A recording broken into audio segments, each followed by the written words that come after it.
everyone looks fucking ugly, and everyone's just got this big smile on their face, and I look like sweaty and I'm all over the place, like I'm tired, and I can just see everyone smiling back at me. And I just think, oh, that is so awesome, because life is so hard and life's so complicated. And even if you can just get those moments for a minute where you're just like unhinged, you know, reckless abandon, as they say, I'm like, yeah, that's cool. Welcome to Music Makes Us. I'm Kathleen Hanna, lead singer of the bands Bikini Kill and Le Tigre. And now I'm also a podcast host. On this show, I'm going to sit down with the most exciting musicians on the planet, and I'm going to get to talk to them about all kinds of things like snacks, perfect lyrics, unforgettable shows they've seen, treasured artifacts, and more. Everyone always says their podcast is for you, the listener, and that's totally true. But this is also for me. I'm looking for community and finding it in my fellow artists. This week, I get to talk to Amy Taylor, who's the lead singer of the incredible Australian punk rock band, Amyl and the Sniffers. Amy is one of the most dynamic singers I have come across in my lifetime. Absolutely unforgettable. And her band just writes these songs that just get under your skin. So much energy and so much excitement. Don't go anywhere.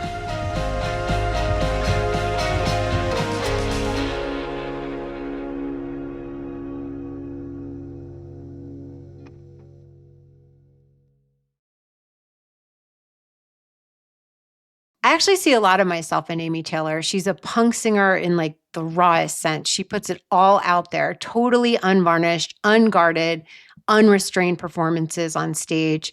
So it was no surprise to me that we clicked right away when we sat down a month ago for a chat in LA, where Amy is currently based. In our conversation, we talked about everything from making music that's both fun and political to the challenges we both faced looking after our voices on tour. We bonded over both being told we were ripping off polystyrene of X-ray specs, and oddly, feeling like that was a compliment and not a diss. And we talked about the essential item of hers that she'd donate to the Rock and Roll Hall of Fame's archive, and much more. So let's get started. So I'm so excited to have you here. Yes, I'm very happy to be here. I'm really excited because your records and your live performances are so alive and so spontaneous and feel so free. And I think it's really rare that someone puts out records like that and has a live show like that. They remind a lot of people that there's still spaces in this world where we can feel like we're seen and we're alive, we're people, and our humanness. And I'm wondering, what is the first song you remember that made you feel wild and free or inspired? Ooh, you know what? Because I used to go to a lot of punk shows and like kind of like local DIY shows growing up in a small area that I'm from. And I never really saw women on stage at all, really. But I remember hearing Black Candy by Sonic Youth.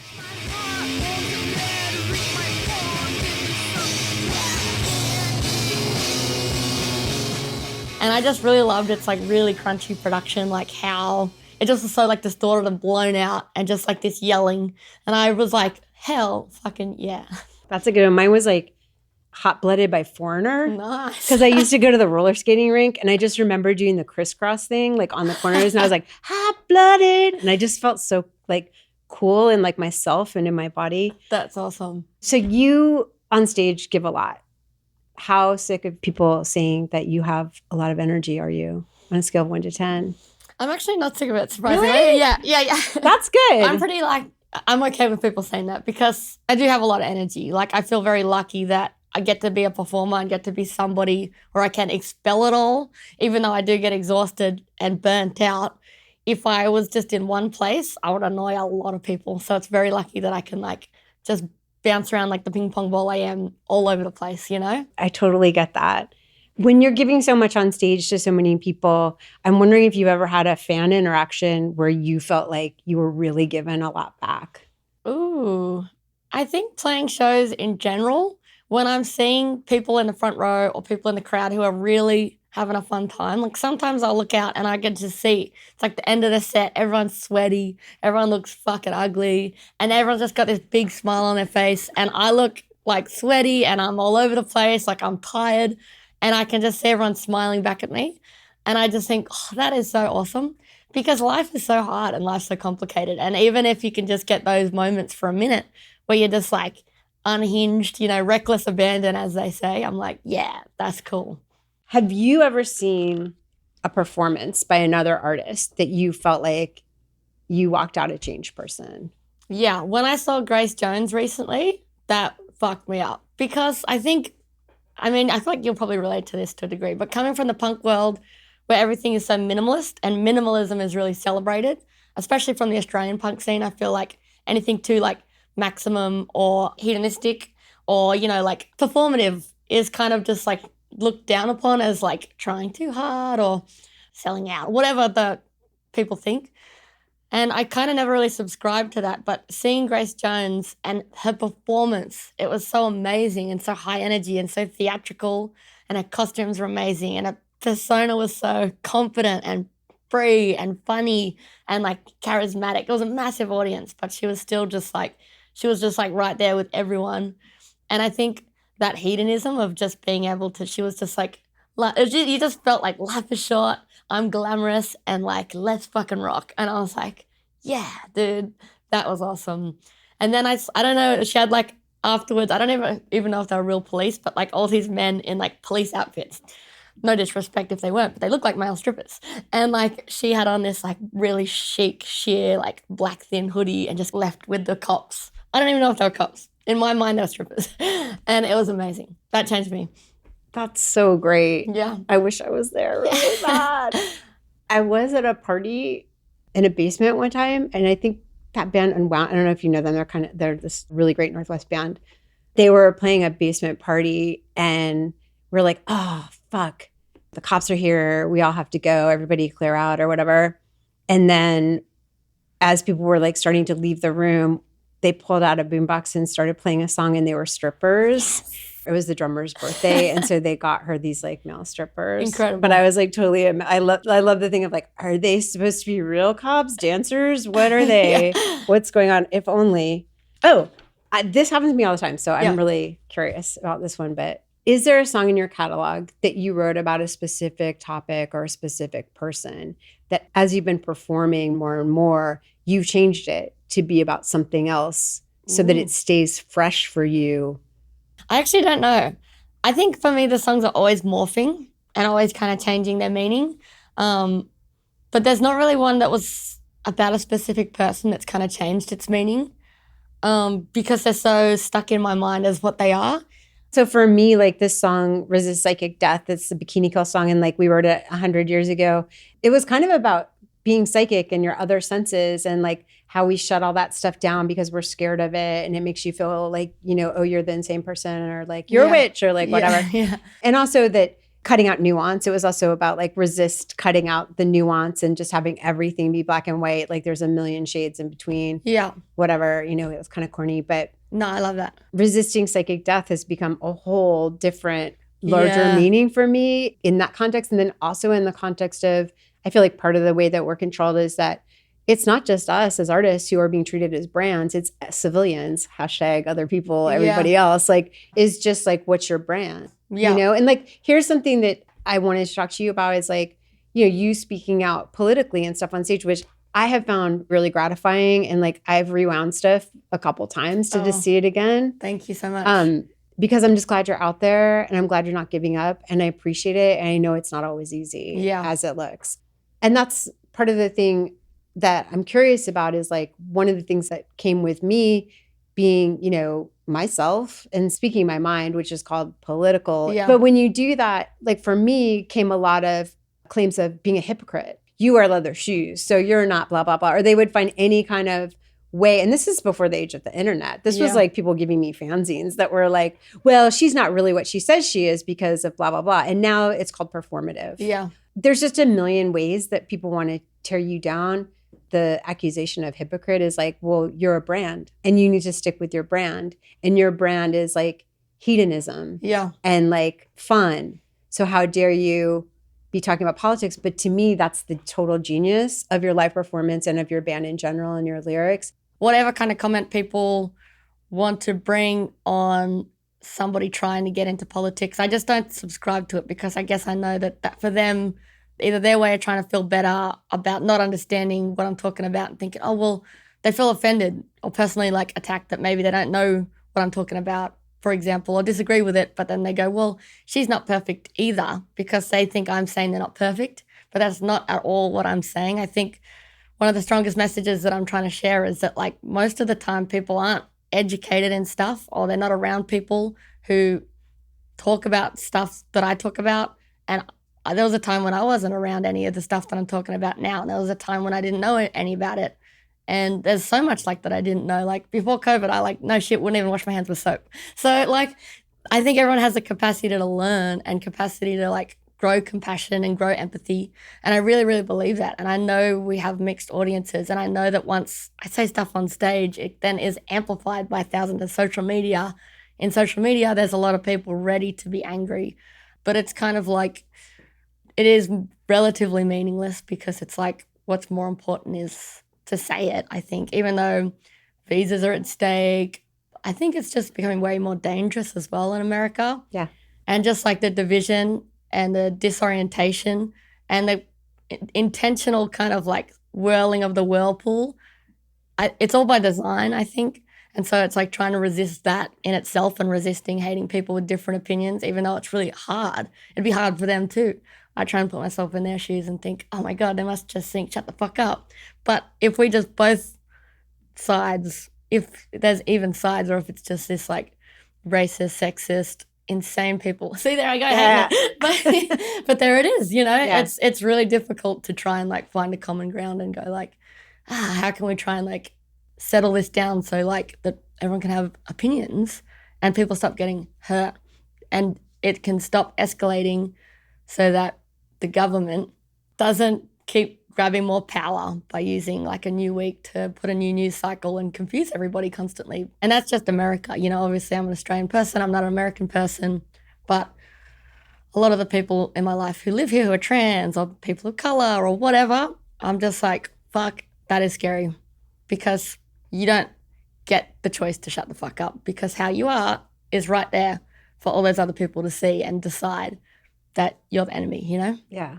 I like the generosity of the way that you approach it. You just made me think of something I really hadn't thought about is that it's kind of a shoot the messenger situation. Like, it's kind of like, I think some of these people who like get pissed off online or maybe at a show are like, what the hell? I came here for the music. Shut up. You know, like whatever. Yeah, it's in that moment, but maybe they reflect on the bus ride home. Like you said, of like, you're criticizing them. You're like telling them they're not perfect. You're telling them they're doing something wrong. But how many times have you in your life like had somebody say, hey, that really hurt my feelings? And maybe at first you were like, whatever, you know, I wasn't trying to do that. Yeah. Like, and then you walked away and you're like, wait a minute. And then you thought about it and it's like, maybe that is happening en masse to a lot of people, you know? And I think people who have the time and the energy and the generosity of heart and like to be able, and especially when you have a big platform, to be able to say something, I think it is really important. And I think live music in general is so much more important than we've been giving it credit. Like, I mean, there were definite moments where I was like, why I make music? Like, why I do this? All this crazy stuff's happening. Like, I should be, you know, doing something else, like doing a more important job. But I feel like having places where people gather in real life and get off the fucking internet, get off the internet is really important. I agree.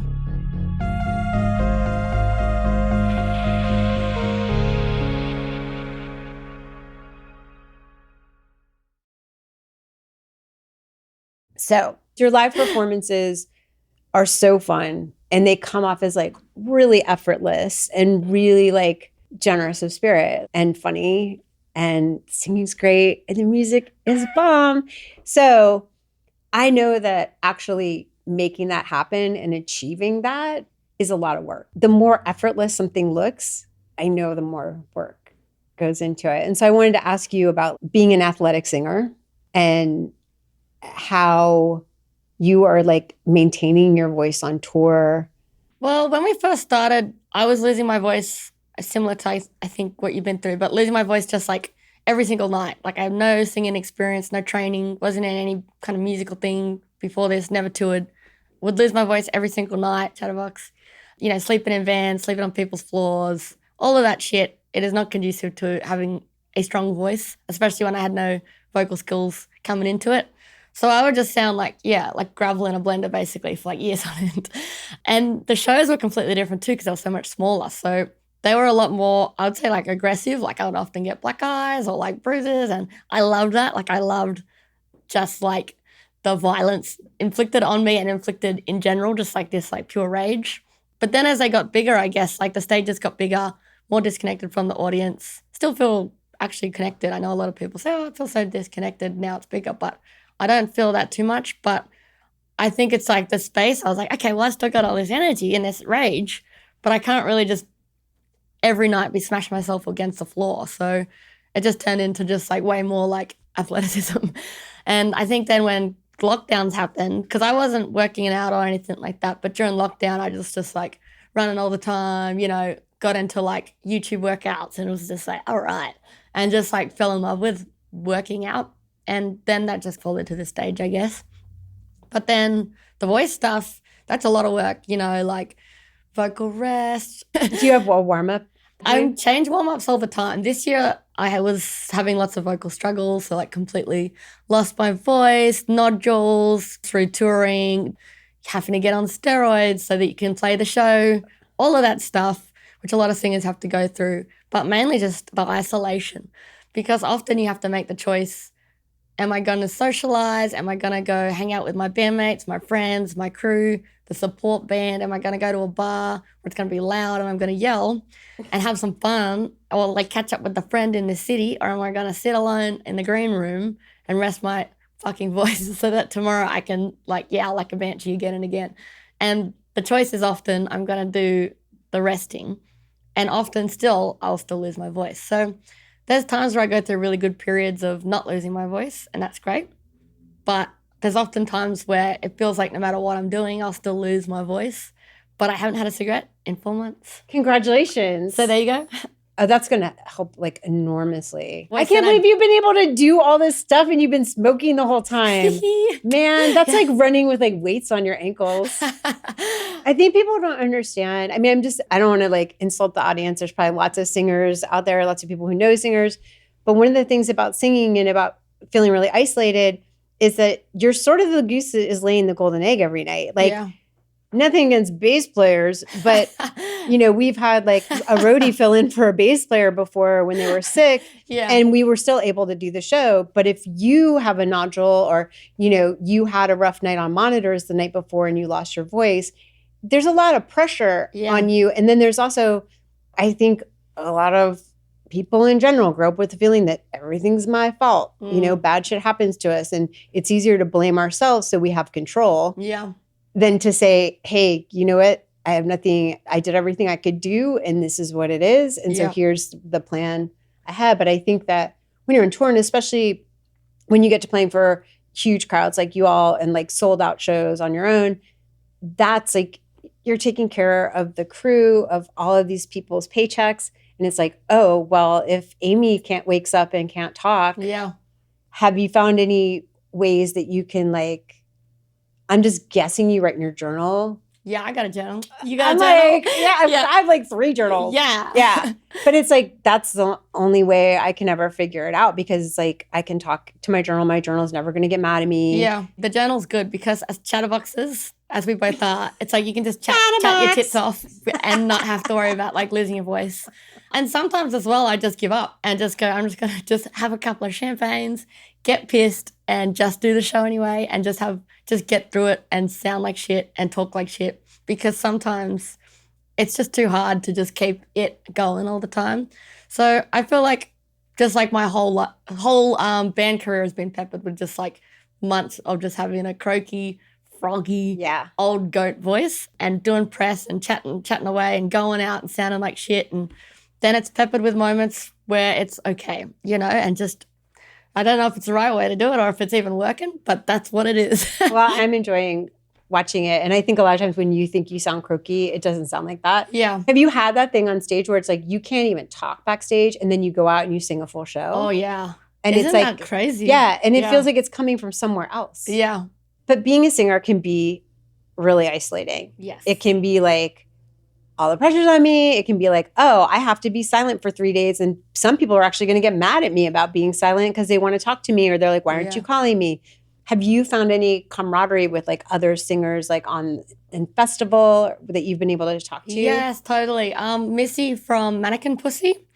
We've been texting a lot because I'm just like, I know that she relates to what I'm going through. Karen O from the Yeah.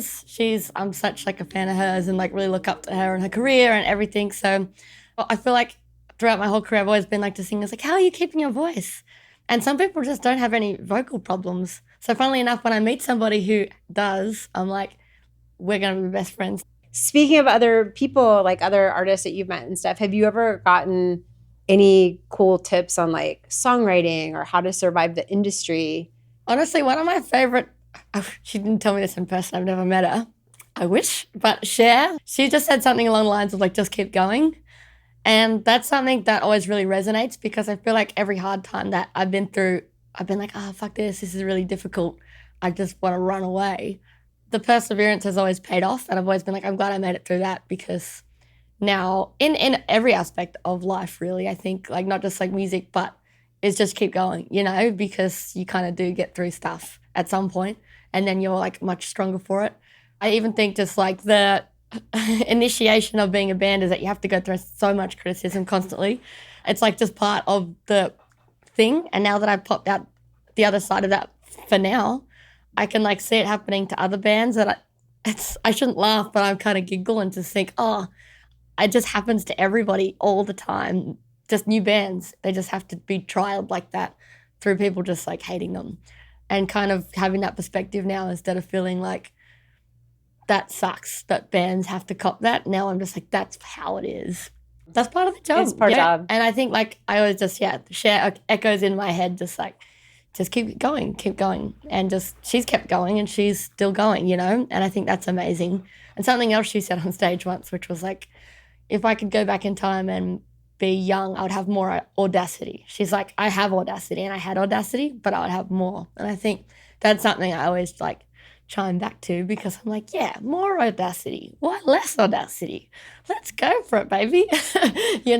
Well, what about you? If I could turn back time, if I could turn back time, I would have more sex. I would have had a lot more sex with a lot more people. Yeah.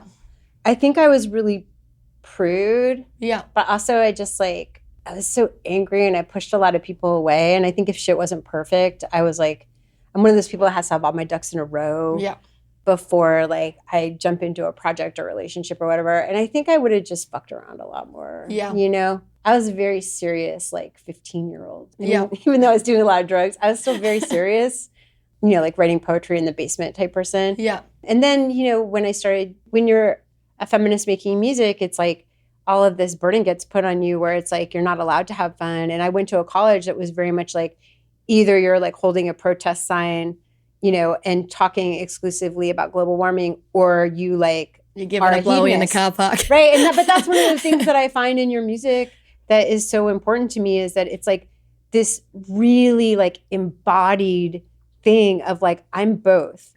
That you can be both and that you can have two diametrically opposite feelings within one person at the same exact time. There's a million different ways to be a feminist and to do that in the world. Yeah. Okay. I want to get into your singing a little bit more because I think you are such a great rhythmic singer. Ooh, thank you. This is kind of like if Richard Hell and Cardi B had a baby. And what are some of the singers who stylistically you're drawn to or who you've taken any kind of inspiration from? Yeah. Well, I mean, you. Sure. But X-Ray Specs, actually, I didn't know who they were when we first started, and somebody was like, oh, you sound like X-Ray Specs. Oh and I was like, the same thing happened to me. We'd already put out 2 records. Yeah. I mean, there was no internet, Yeah. so I didn't know who they were. And they're like, she's just an X-Ray Specs ripoff. And then when I heard her, I was like, oh, what a compliment. Yeah. You know what I mean? I was like, who the fuck? And then I was like, oh, wait. No, this is amazing. So it's also because she projects and we project. Yeah. Like we use like a lot of force. Like we use our guts when we sing. Yeah. Do you piss yourself when you sing? No, I do not. I do. Anyway. Kegels. Kegels. Gotta get on the Kegels. Gotta get on the Kegels. I love Polly and I could totally see you being influenced by her. Yeah. After I found her, I was like, okay, this is awesome. Obviously love the Plasmatics. think they're awesome. Wendy's voice is just fucking sick. As well, I think whenever I would lose my voice and just be like, man, I sound like crazy, like just like there's nothing left, I would hear her sing and think, doesn't matter, it's still sick.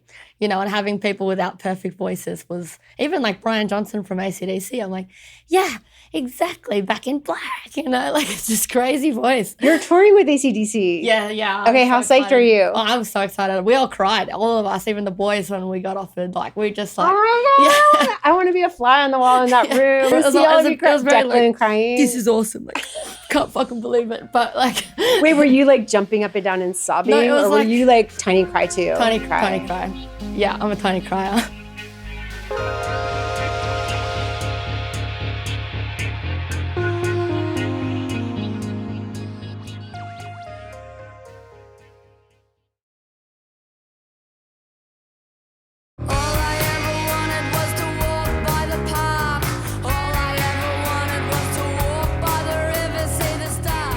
So, Knifey. Yes. The song Knifey. In it, you say, all I ever wanted was to walk by the park. All I ever wanted was to walk by the river, see the stars. Please stop fucking me up. Yeah. Definitely can relate to that. I used to jog outside and I had to stop because of harassment. And then I ended up like running just facing a wall and it felt so sad. Yeah. But you also said about performing, it's like I get to do anything I want when I'm up there. Is playing live and feeling free a part of the antidote to the sexism that you sing about in Knifey? Yes, 100%. I think Knifey, like I used to like run with chains on my fists and stuff like that and like sleep with a Bowie knife under my pillow. And, people in Melbourne, women would be walking home texting their partner, I'll be home soon, and not making it home.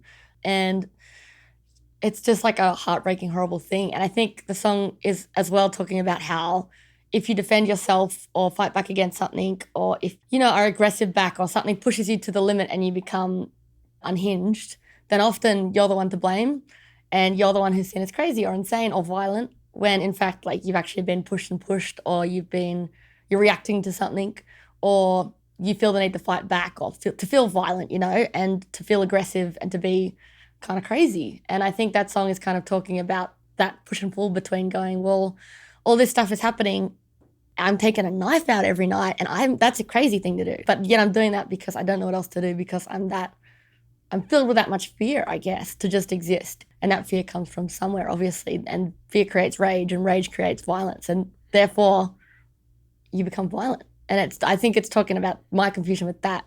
And then being on stage, I think, it's like there's so many pacifying moments in my life, all throughout life, as most people have experienced. And like, things internalized instead of externalized when they should have been externalized, and taking things on board or keeping things comfortable for other people, or not having the vocabulary to figure out things. And so being on stage and just being like wild and aggressive and dominating and speaking my mind is so great for that, because as much as I'd like to live in a fantasy world, as much as I love like get my titties and my ass out, I can't do that in real life without being assaulted. And it happens time and time again, even if just going out in shorts during the day or whatever it is, it's still real. But Amyl and being on stage at Amyl and Sniffers is a fantasy project.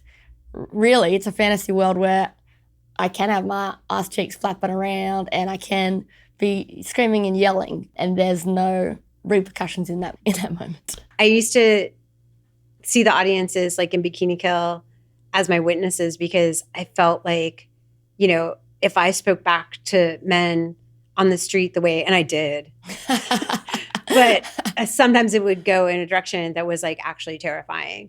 And then I was like, well, I can do it on stage, because if somebody's going to grab me and like beam me up, everyone's going to hear, is going to see. And, like, I'm not going to be like, drug into the woods and disappeared forever. Yeah. And so it was sort of like the only place I could feel myself even started to be on stage. Yeah. And then when I wasn't on stage, I got really confused, because I was like, now I'm just like this person who has to be scared all the time again. Like, how do you deal with the decompression of like getting off stage or going home? Because I feel empty. When you get off stage, do you ever feel like the rug just got pulled out from under you, or are you just happy? Sometimes I'm very aggressive and kind of just like large people just like, kind of like because I've been so hyper and aggro, and like sometimes I'm pulling just from the depths, and all of that's real. It's real things inside of me. So it's, don't talk to me, don't look at me, fucking bite your head off vibes. Other times I just come off stage and that's it. It's like just coming back from a small run and I just, wash my makeup off and go to sleep. Most of the time I just, basically have a cup of water or a cup of champagne or something. Prosecco, let's be honest. It's not champagne. Who do I think I am? It's Prosecco. And just wash my makeup off and fucking go to bed, So I don't know. It's all different every time, really. I sometimes have that weird feeling when I get off stage if like, we're just performing for like thousands of people and it's like super exciting. And then I'm in the hotel taking my makeup off by myself. Yeah. And I'm being quiet. And then I steam my face. I do saltwater rinse to protect my voice for the next day. And I do these like boring ritual. And then there's always this moment where I'm just like, is this all there is? You know what I mean? Like, I'm like, this is it. It's so confusing. It's because it's like you're a cat in a cage and the cat's like got a strobe light and like the loudest noise ever and it's just being like shaken. And then it's like you just like put into this soft like bowl and like you're just like, what the fuck just happened? That was so weird. But here I am just like sitting down with tinnitus thinking, what the hell's going on? Is it tinnitus or tinnitus? Oh, yeah. You say tinnitus, I say tinnitus. Here's something. So my uncle, not to brag, he's actually my second cousin, but I grew up with him as my uncle, Walter Cole, also known as Darcel. He was the oldest living drag queen in the U.S. Wow. And he just passed recently, and he had the oldest existing drag performance bar in the country. Where? In Portland, Oregon. That's called so Darcel's. Cool. Yeah. And so he was like the one sort of show person in my family. I didn't come from singers or, you know, whatever. My parents didn't go to college. But I was just always wanted to be a singer. I always wanted to perform or be doing something where like I got attention. Yeah. And so I really like looked to him as like kind of my role model. And he was telling me this really interesting thing about Walter, who is who he was like during the day, and Darcel, his character, where he said, you know, as I get older, Walter and Darcel are getting closer and closer together, which I thought was really beautiful. And it's something I've kind of found because I've been doing this for a long time, is that like when I first started, I was kind of pretending I was a superhero and that I was like being a vehicle for other people to live through my rage and stuff. And then in my next project, because I was Bikini Killa, and then in Le Tigre, it was more like I want to like create something really fun for community, and I needed to let go of some of the heaviness, and that I can still be angry and sing about it with like a smile on my face and with like a good beat. And also I had to stop trashing my voice because the way that I was singing was like really athletic, and I was like, I'm not going to have a longevity if I keep singing in this way. So I had to try new styles of singing, but I wore a lot of makeup. And I wore costumes, and it made me feel like I had an armor on, and I could actually be more vulnerable than when in Bikini Killa, I would just get up on stage and like, I mean, I made cute costumes and stuff, but a lot of times, sometimes I just wear jeans and a t-shirt, and it felt really cool to have a costume and makeup because it made me be even more who I am. That felt kind of safe. You're nodding your head. So what are you thinking when I'm saying this? I totally agree with that. I think as well, like where the band started, it's like it was hyper masculine in a lot of ways, and like heavy rock and pub rock, and it was super mask, you know, and just like I would usually just wear jeans and a tank top or whatever, a little bit of makeup. Always loved the blue eyeshadow, of course, but like it to like femininity, I felt like it was just seen as this thing that wasn't really acceptable, you know, like, oh, it's gimmicky and it's this and it's that, you know, and it's like.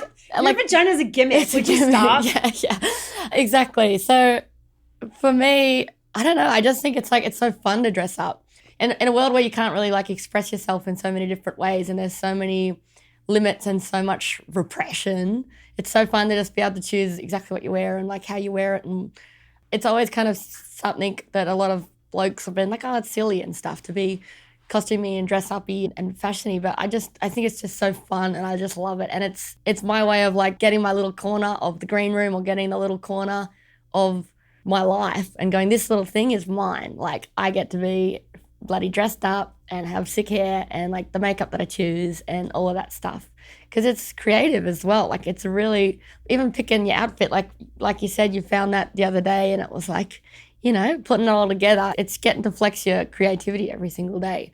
So I love that. Why should you have to sacrifice having a good time because, I don't know, you're a female musician who has ideas? Yeah. I don't know. It's also like I got a lot of shit for like wearing short shorts or like, like dressing up. And it was the 90s. So it was very much like either you're this or you're that, you know, like either you're on a major label or you're indie. And like things have really gotten so much different now. Yeah.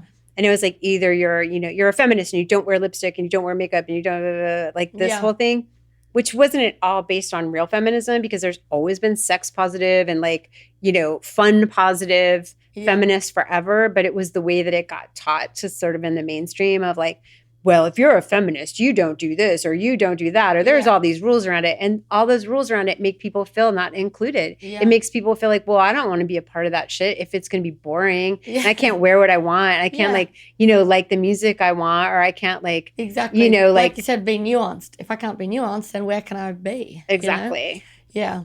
So I feel like your earlier records were all really great and amazing in the fact that they were such good snapshots of what the band was live. And that's actually harder than people think. But then I feel like with Cartoon Darkness, it's like a work of art. More like it's like almost really utilizing what you can do in a studio. Can you talk about how this record was a little bit different for you? Yeah, that was super intentional as well. Like we kind of, me and the boys, Declan, Bryce, and Gus all sat down and we're like, what do we want to do? How do we want to do it? And a couple of them were like, we really want to make a studio album because the album before that was really considered and thought out. And we really tried to make a good record, but the other stuff was just purely for live so that we had more material to play live because we were playing for 15 minutes, you know. Whereas with Cartoon Darkness, it was like we want to make something that sounds like we did it in a pretty like U-Butte studio, like Dave Grohl's studios. But yeah, I think for me, it was actually really tricky. Like I was struggling with lyrics a lot and just like struggling with the state of the world and kind of just like, what is music in all of this? I like kind of left Melbourne and moved over to LA and like left Australia. So it was like a beginning of a whole new chapter of my life as well while we were recording that and like kind of readjusting to a whole different place.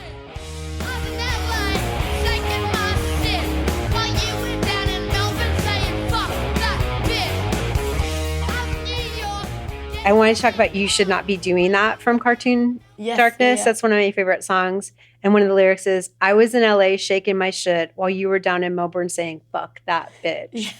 I love it because it's kind of like, well, you can criticize me all you want, but then I'm going to write a song about it. Yeah. And I'm going to like sing it and enjoy it all the time. And other people are going to enjoy it and I'm going to get paid for it. Yeah. So you can be like talking shit on me back in Melbourne. But it also kind of reminded me of a Taylor Swift song. Ooh. Where she says, someday I'll be living in a big old city and all you're ever going to be is mean. Ooh, I love that lyric.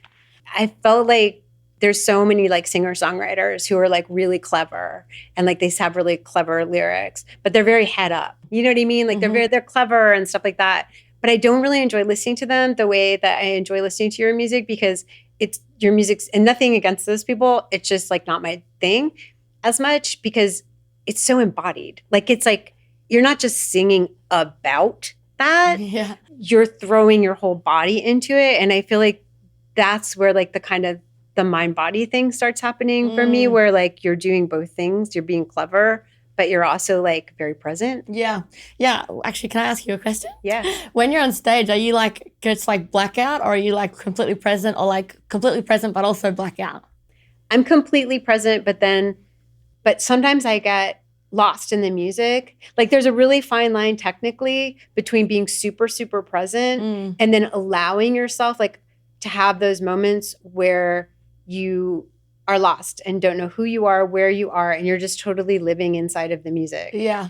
And sometimes you can like, if I'm playing bass, I'll be like, I have no idea what part of the song I'm on. Or I'll sing like the same verse like 3 times. Like I just sing the same verse over and over because I'm like, I have no idea if this is 3 weeks ago or today or like, and it can be a good feeling. But I think also, you know, coming from scenes where possibly we had stuff thrown at us. And sometimes, I mean, you're more into violence than I am. I'm more like avoid danger at all costs. Yeah, I am now, but before, not so But much. you know what I mean? When it's like you can feel like you're in physical danger a lot of times just walking around in your life. Yeah. And so I feel like it's kind of hard to get to that space of utter freedom and losing your ego, losing everything about yourself, kind of just a part of the music. You're a part of like this bigger thing. Yeah. Like it feels really good, but it's also really scary because I feel like I want to stay present for the audience. Yeah.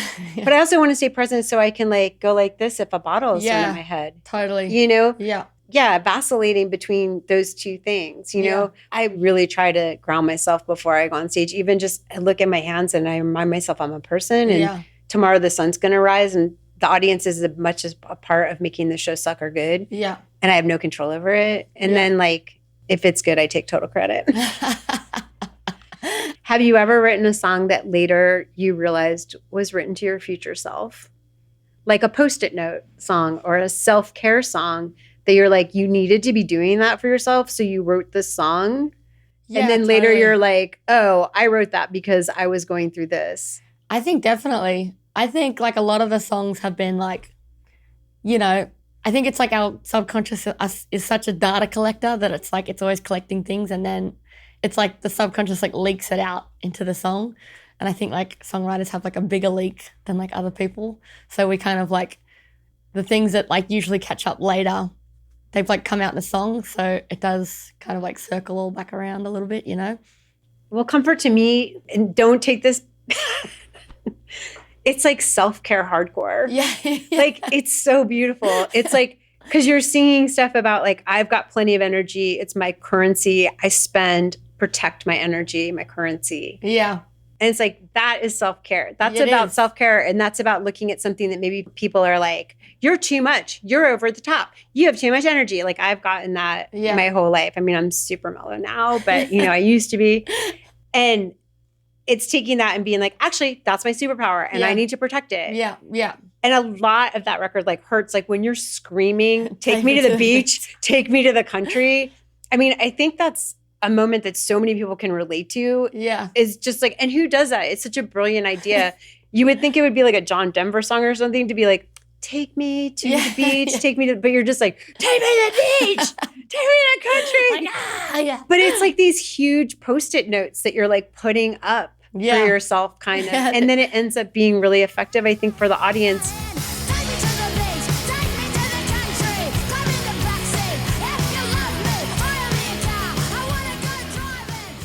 I just really want to make sure that I say something that, like, I'm not wasting words on like, just like garbage, I guess. So it's like whatever it is, I want it to like feel something or mean something or do something or make people laugh or make just anything, any kind of like reaction, preferably a positive one. Okay, so one time I was following Joan Jett on tour. I was hanging out backstage. Okay. So I wasn't just like in the audience. I was like, we were friends at that point. Okay. And awesome. One time I was following Joan Jett around on tour and I somehow ended up getting the job of at the end of the night putting her sweaty like Lycra rockstar pantsuits into plastic baggies. Like Joan's tiny and her pantsuits are tiny. So they were like really small, like a sandwich baggie. And I was like, oh my God. Like sometimes I just think like, where did those baggies go? Did they just throw them away? Because I feel like those should be in the Rock Hall Museum. Like the Joan Jett pantsuit baggies. The baggies. Which obviously they can't have it because it would be just totally full. Yeah. But I was wondering if there are any like objects from any like Australian bands that like maybe a scarf someone always tied on their mic or like something that you could think of that was like an object you associate with an Australian band that should be in the Rock Hall. I'll tell you something so funny first is that I put all my outfits in sandwich bags because I have like, well, I self-style, so I've got like 100 different little outfits that I just fold up and put in sandwich bags. That's all organized in my suitcase. But I just chuck them out when they're done. So that's probably why Jones went as well. And Australian, I mean, I don't know what's already in there. I'm assuming there's lots of AC/DC stuff. But is there any Divinyl stuff, I wonder? Do you know the Divinyls? Yes, I saw them open for Aerosmith in like 92 or 93 when that big hit I Yeah. Touch Myself came So out. she was such a rocker. Like, I mean, she's such a North Star for me, you know, as an Australian artist. And she wore an awesome outfit, like a little kind of like schoolgirl outfit. That should be in there, really. Oh, I If remember it's not that. there already, That it should could- totally be in Yeah. there. That's a really good one. And there's a famous story about her just like pissing on stage. It was like, so, I don't know the context. So if I tell it, we'll just be butchering it. But for some reason, she was like, fuck this, and just like pissed on the stage. And like everyone was like, she's crazy. That's awesome. Which is so awesome. So when I first started touring, I kept all of our band's money, which obviously it was not that much because it was in a plaid lunchbox. Yeah. It became like the thing that I would like put stickers on and all this stuff. So when the Rock and Roll Hall of Fame asked me for something, I donated my lunchbox because I just felt like it was such a part of my band for so many years. Like I carried it on every tour. That's awesome. Is there a magical item for you that you associate with your Somewhere band? there is a pair of boots, the first tour boots. Like I wore them to death, sticky taped them up, everything. And I'd actually, when I was selling merch, I'd put all the money in my shoes. So they would be somewhere. I know they're somewhere. I was actually trying to find them the other day because I've been going through all my shit. So that would be cool. That would be a really good thing to induct. Yeah. Or put into the vault. To the vault. Which leads me to the game. Cool. Oh my God. There's a lot of anticipation for this game. I know. We're going to try to guess. It's going to be a mystery item from the Rock and Roll Hall of Fame's incredible collection of memorabilia. Okay, Amy, are you ready for this? I'm ready. I'm so ready. Okay, let's do it. Okay, so this is artifact number 1. Do you know what's in here? No. No, you don't know either? So neither of us know. Okay. We're going to look at it and then we're going to describe it to the audience. Okay. So it's clues that this is something that's in the Rock and Roll vault. And I guess we're going to try to guess the artist that it's related to. Okay. So it's a wig. It's like a auburn wig with a really wild shape. Curly. Then there's a beautiful blue and pink and mauve. I don't know how to say that word. Mauve. Mauve? Mauve Yeah. dress with lovely bedazzles and shimmers, and Yeah, it's kind of like Bob Mackie-esque, but it's lovely nonetheless. yeah, it's like a tight dress with like sequins and shapes on it. And if we can't guess it, we have other clues. I feel like, Wait, can I see the dress? I want to see. yeah, see the dress. It's weird because it looks really modern. Maybe that's the trick. I didn't realize the polka dot things on it, like the little balls hanging off. It looks like kind of space agey. Mm. At first, I was thinking it was someone from the B-52s. Oh. But it's like- that's not bad. Yeah, it could be like a Cindy Wilson item that she wore to a big event. I'm liking where you're going with this. Or it's like, you know, someone from the way back whens, you know, Yeah, because of the wig. because of the wig. But don't you think the dress looks too modern for it to be like a 50s or 60s artist? No, I don't. Oh, yeah, because of the mesh down here. And there's That's also almost quite like a like- David Bowie futuristic top thing going on. Mm. I don't think know we the need answer. another We clue. need I another think we clue. need another clue. I'm never going to guess it. Clue 2. All right, clue number 2. 1991. Hang on a minute. Okay, 1991 could be Love Shack era. Just saying. I'm liking that. I'm liking one of the singer, Kate Pearson or Cindy Wilson from That's feeling the the strongest to me. B-52s. If the hair was blonde and the 91. titties were bigger, I'd say it was Dolly Parton. Yeah, 91. And it's like Cher would never wear that wig. No. But the dress is so kind of Bob Mackie. Shall we go to clue number 3? Oh, okay. The outfit was worn in an underwater foam-filled dance party of a music video where this band shimmied alongside mermaids, trapeze artists, and RuPaul. I'm thinking it's Lady Miss Kerr from Groove is in the Heart, Delight. Oh. But was that 91? Because I feel like RuPaul was in the same scene. And I don't remember the Love Shack video I don't remember being either. like underwater. And I feel like there was some kind of underwater element to Mm. Groove is in the Heart. It's got to It's got to be someone in our world, surely. Yeah. So Queer or queer adjacent. They said shimmied, which makes me think of the B-52s. same. Shimmy, shimmy, shimmy. You know what I mean? Because like I think Fred Schneider, either in Love Shack or some other song, is like shimmy, shimmy, Yeah. shake, right? They do. I'm gonna go with B-52s, and Okay. I'm just gonna give a blanket like that because. Okay. Oh wait, is there an audio?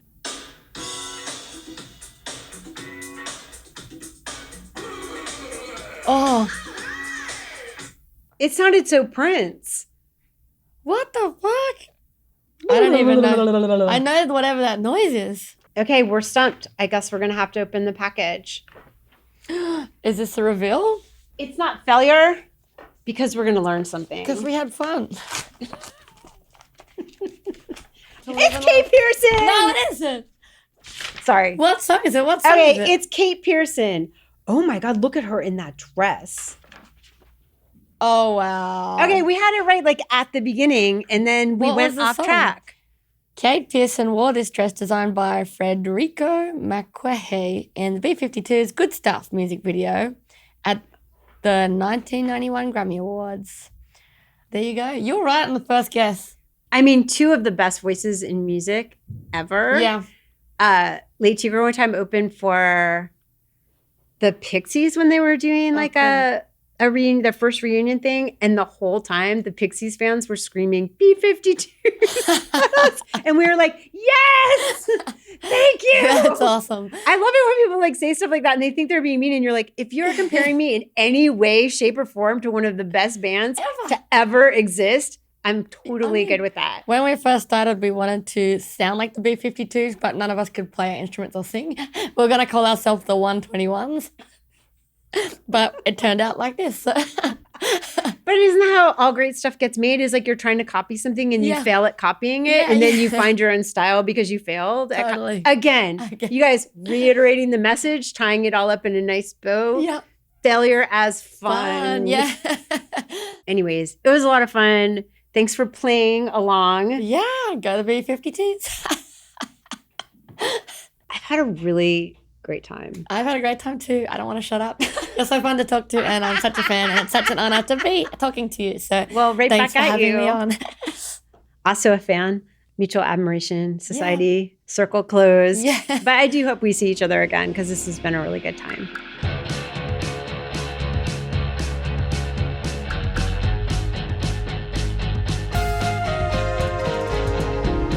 I'm your host, Kathleen Hanna. For more about Music Makes Us, you can follow me on Instagram, TikTok, and subscribe to future windows on Substack for exclusive content. Music Makes Us is a production of Radiotopia and Talkhouse for the Rock and Roll Hall of Fame. The production team includes Jocelyn Gonzalez and Morgan Flannery of PRX Productions, Shelby Morrison, Jenny Thomas, Melanie Wiggins, and Risa Gurkey, with special thanks to Dawn Waite, Sarah Deely, and Ben Adair. Yori Lasorda is the showrunner, and Nick Dawson is the editor.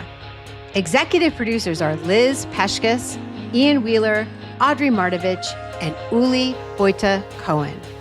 Publicity is led by J.R. Johnson, Sarah Avron, and David Catrone. And on the marketing team, we've got Mike Russo, Maggie Gorville, and Carter Lou McElroy. We'll be back soon with more Music Makes Us. Tell all your friends and subscribe wherever you listen to podcasts.